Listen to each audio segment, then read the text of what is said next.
Kryeministri Edi Rama e ka quajtur vendimin e gjykatës kushtetuese në lidhje me çështjen e zëvendës kryeministres Belinda Balluku si një shembull të parë të budallallëkut botëror, duke kritikuar mosvendimarrjen e saj që sipas Ramës lejon rimarrjen peng të qeverisë shqiptare.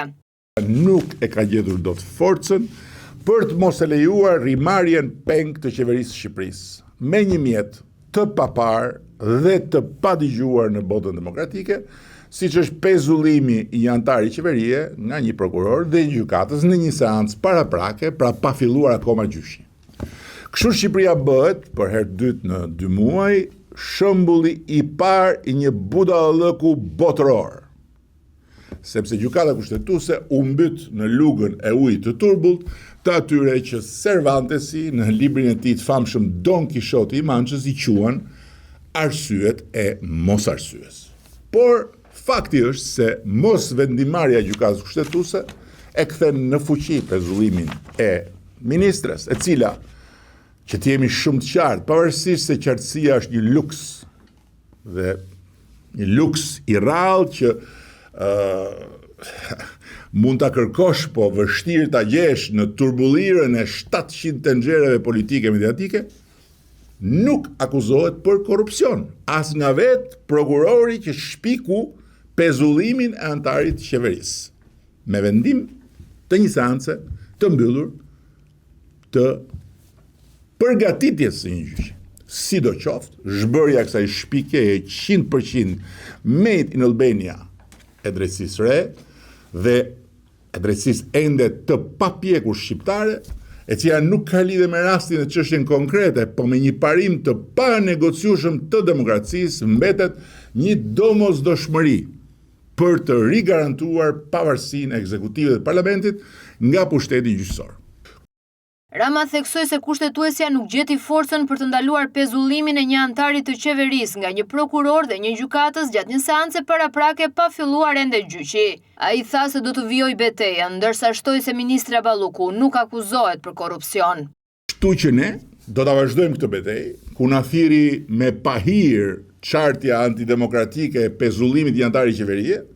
dhe ku fatkeqësisht na mban akoma sot, pa fuqia gjykatës kushtetuese,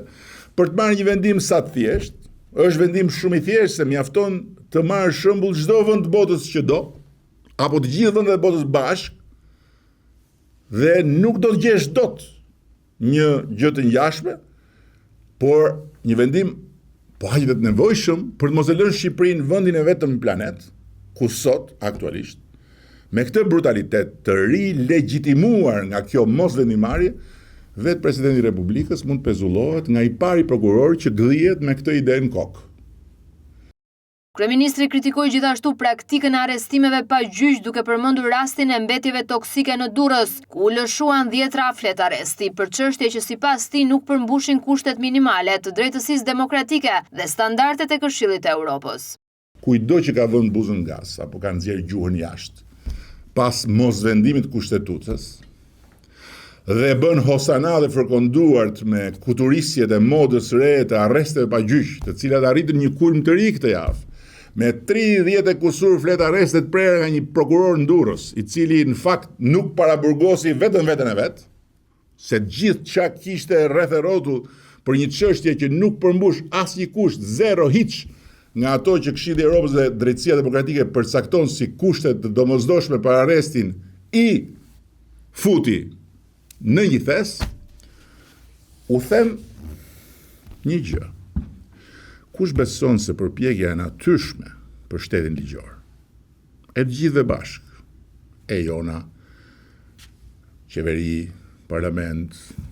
drejtësi, me të gjithat përpjeta dhe 8 pjetat e saj, arritjet dhe lajthitjet e drejtësisë re, do të prodhojnë ndonjëherë kosto për këtë shumicë qeverisëse, të cilat do ta kthejnë në punë mullirin e prishur të opozitave, gabon ditë dhe natë. Sepse nuk kupton atë që e kupton shumë qartë populli shqiptar, njeriu i zakonshëm i Shqipërisë. Lufta për drejtësi, për shtet ligjor demokratik, për Shqipërinë europiane në Bashkimin Evropian ka vetëm një garant, ende sot për sot.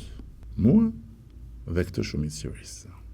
Ai nënvizoi se lufta për drejtësi, shtet ligjor dhe integrim evropian ka një garant aktual shumicën qeverisëse dhe vetë kryeministrin.